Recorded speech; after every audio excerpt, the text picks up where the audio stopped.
一个连日本国籍都没有的中国人，居然在日本大张旗鼓要竞选市长，还差点把全日本的政客和媒体耍得团团转。这不是电影剧本，而是今年2026年5月在日本政坛刚刚引爆的超大真实笑话。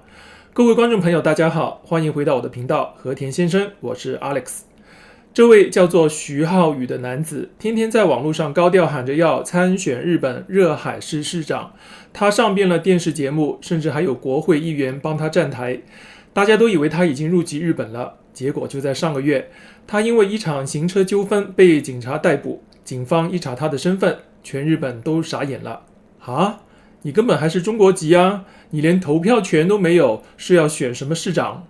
一场政坛大戏瞬间变成了国际大乌龙。今天我们就来看看这个徐浩宇到底是怎么空手套白狼杀进日本政治圈的，背后又牵扯出哪些日本社会的巨大恐慌。进正片之前，记得要先按赞、订阅、开启小铃铛。我们马上开始。徐浩宇是1993年出生的，老家在中国内蒙古。他在2015年的时候来到日本留学，拿到了日本放送大学的学士和硕士学位。后来徐浩宇在东京的池袋创业，那里是著名的华人聚落。他当时开零售店，专门卖化妆品给中国游客。因为生活圈子全是中国人，日常生活基本不用讲日语。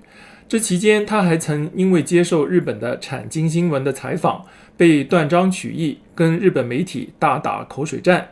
这也是他第一次感受到媒体炒作的威力。到了2021年6月，他决定转行做民宿旅游业，于是搬到了温泉胜地静冈县热海市。但他万万没有想到，这个决定彻底改变了他的人生轨迹。搬到热海市才刚满1个月，当地就发生了恐怖的伊豆山泥石流灾害。徐浩宇准备开民宿的房子直接被冲毁，损失非常惨重。灾难发生后，他跑去市政府寻求紧急安置，结果前线公务员一查，发现他的居住登记户口还留在东京，于是对他说：因为你的户口不在这里，我们没办法帮你，你回东京去避难吧。这句话彻底激怒了徐浩宇，在孤立无援的时候，是日本共产党的议员向他伸出援手，帮他住进了公立避难所。这场经历让徐浩宇得出一个结论：热海市政府太无能了。既然你们市长干得那么烂，那不如我来当市长，从内部改变日本政治。为了积累政治资本，徐浩宇把这段受灾经历写成了一本书，叫《土沙涅槃》，在当地把自己包装成名人与网红。2024年1月，他正式创立了一个政党，叫大同党。他喊出的政见非常前卫，要帮受灾户拿补偿，要给老人免费医疗，还要积极引进外国投资。但神奇的操作来了，一边高调帮左派的共产党助选的他，私底下居然跑去递交申请，想要加入日本极度保守的右派执政党自民党。这种今天支持共产党，明天想要加入自民党的行为，让日本的政治评论家直接看破他的手脚。他根本不是有什么崇高的政治理想，他就是一个彻头彻尾的政治投机客。他只是觉得自民党在地方上更有势力，更能帮他捞到政治好处。不过自民党一查他的资料，直接把他的入党申请给退了回去。原因很简单，不对啊，你还是中国籍啊。虽然被自民党拒绝，但徐浩宇依然高调宣布要在2026年正式参选热海市长。一个中国出身的人要选日本市长，他顺理成章接到了很多电视节目的邀请。但只要他一上节目，他的表现就只能用灾难来形容。在网络节目专访中，日本参议员柳赖玉文和来宾对他进行了灵魂拷问。徐浩宇的日语水平非常糟糕，整场节目基本上是问 A 答 B， 完全在背台词。主持人问他：你既然要选市长，那你对中日之间的钓鱼台争议怎么看？对中国共产党的体制有什么评价？徐浩宇居然回答：这跟选热海市长没关系，我不知道，我没有知识。更夸张的是，日本网友翻出他以前在网络上发表的各种偏激言论。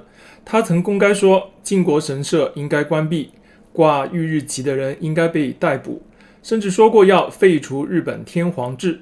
参议员在节目上当面质问他，徐浩宇居然双手一摊，非常光棍地说，废除天皇只是一种政治发言啦，我只是嘴巴讲讲，我又没有采取实际行动。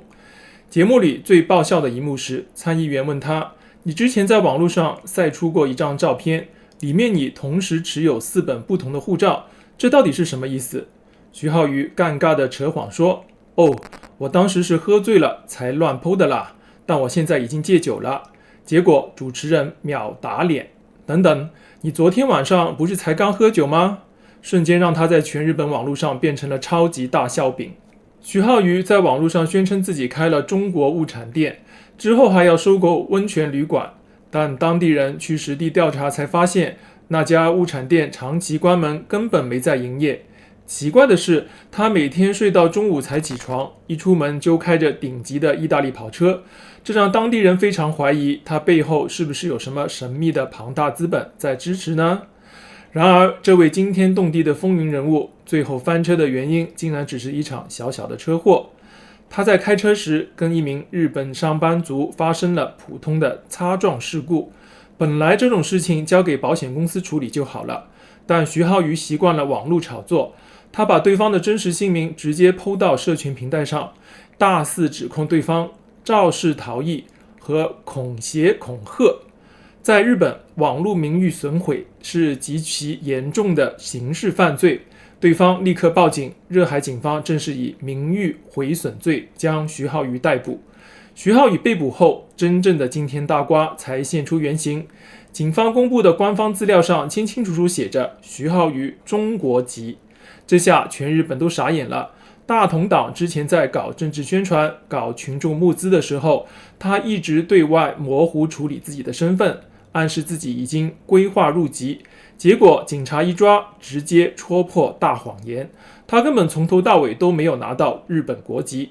按照日本的法律，只有日本国民才享有被选举权，一个外国人天天在网络上喊着要选市长，在法律上根本就是一场闹剧。徐浩宇这颗炸弹爆炸之后，在日本社会引发了3个层面的严格审视与恐慌。第一是体制漏洞的审视，日本民众最震惊的是，一个连参选资格都没有的外国人，竟然可以大摇大摆地在地方选举管理委员会成功登记政党，还可以募资打选战。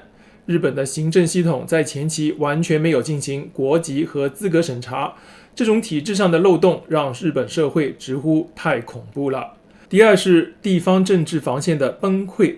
这次的事件发生在热海，这里地方属于典型的人口减少、经济衰退的小城镇。徐浩宇就是利用了当地居民对天灾重建的不满，精准地利用小团体作战来扩大影响力。这给日本政府敲响了警钟，外国势力是不是能轻易利用民怨来控制日本的地方法律和行政权呢？最后是对政治诚信的零容忍。在日本，政治人物的诚信度是社会大众的基本底线。徐浩宇一边在网络上大骂日本的价值观，一边却在私底下想要加入最传统的自民党，甚至连自己最基本的身份国籍都在欺骗大众。现在日本网络上引发了强烈反弹，保守派团体更是借此机会大声疾呼，要求未来必须极大程度地收紧外国人的入籍审查。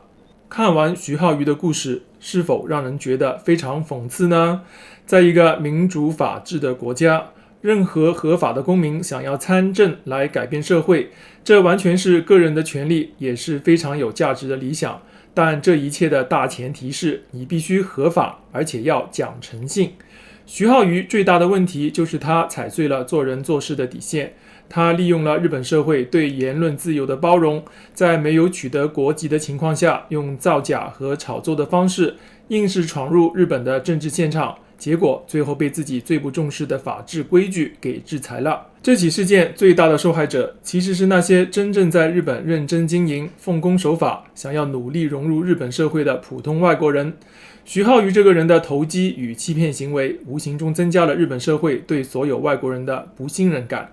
这也再次证明了，无论在世界哪个地方生活，清醒的守规矩才是保护自己最好的方式。你对这起奇葩事件有什么看法呢？欢迎在下方留言分享你的观点。